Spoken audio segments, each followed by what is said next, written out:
राजकीय, सामाजिक, आध्यात्मिक, शैक्षणिक, शेतीविषयक बातम्यांसाठी आदर्श भारत माझा सदैव न्याय हक्कासाठी आपल्यासोबत अध्यक्ष सन्माननीय रवी चव्हाण साहेब आणि राज्याचे IT, सांस्कृतिक या विविध खात्याचे मंत्री, आमचे मित्र, आमचे ज्येष्ठ सहकारी सन्माननीय आशिष शेलारजी, आपल्या सर्वांचे नेते सन्माननीय रामशेठ ठाकूर साहेब, सन्माननीय खासदार धैर्यशीलजी, आमदार विक्रांतजी, पप्पू शेठ, पंडित शेठ, सर्व ज्येष्ठ श्रेष्ठ आणि ज्यांचा आज प्रमुख प्रवेश होतोय हे सन्माननीय जेम म्हात्रे साहेब, प्रीतम म्हात्रे साहेब आणि त्यांच्यासोबत आलेले सर्व शेतकरी पक्षातून भारतीय जनता पक्षामध्ये आलेले सर्व कार्यकर्त्यांचं मनपूर्वक हार्दिक स्वागत।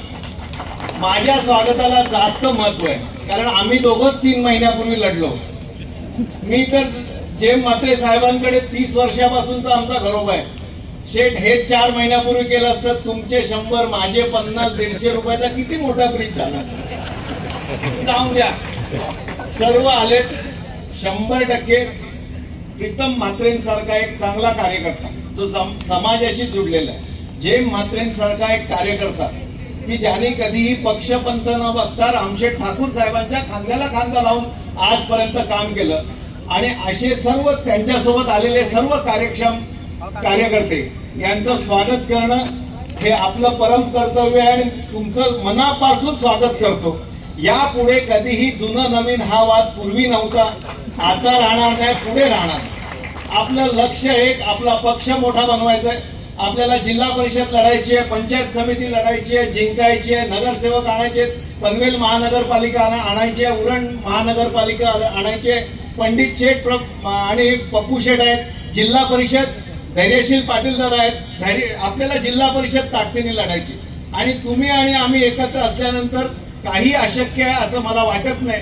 हा विश्वास मला या ठिकाणी आहे आणि मला पूर्ण खात्री आहे की आलेल्या लोकांना आज जो शेतकरी कामगार पक्ष म्हणजे परवा जेम म्हात्रे साहेबांनी सांगितलं आम्ही आघाडीतून बाहेर पडतो, निश्चित एक चांगला निर्णय घेतला।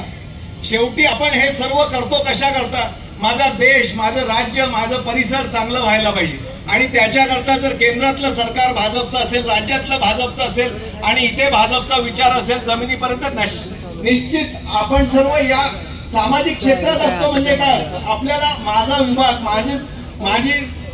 माझा परिसर चांगला व्हावा, माझी ग्रामपंचायत चांगली व्हावी, माझी नगरपालिका चांगली व्हावी, माझी जिल्हा परिषद चांगली व्हावी, या विचाराने आपण सर्व प्रेरित असलेले लोक।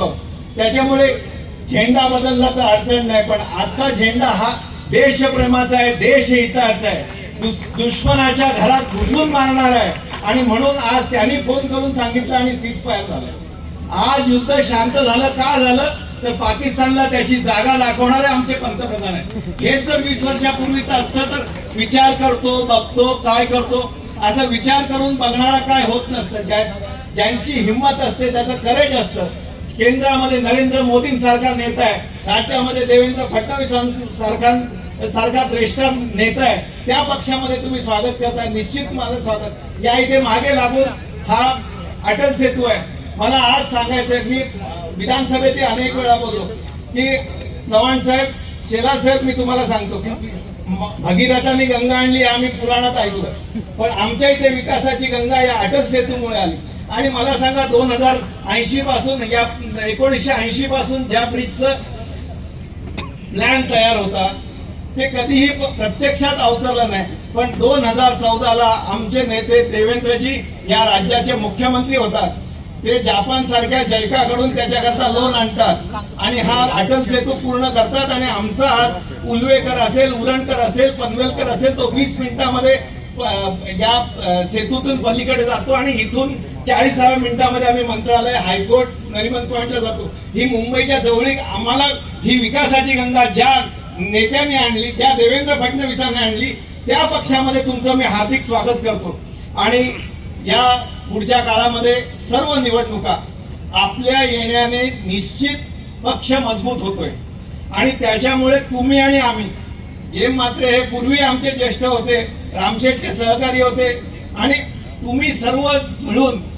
जो निर्णय घ्याल आपण सर्व मिळून जो निर्णय घेऊ तो पक्ष हिताचा घेऊ, जिंकणाऱ्याच्या सोबत राहू, जुनं नवीन हे काही विचार न करता आपण सोबत राहू, ही ग्वाही मी आज या सगळ्यांसमोर तुम्हाला देतो. तुमचं स्वागत करतो, थांबतो. धन्यवाद. जय हिंद, जय महाराष्ट्र.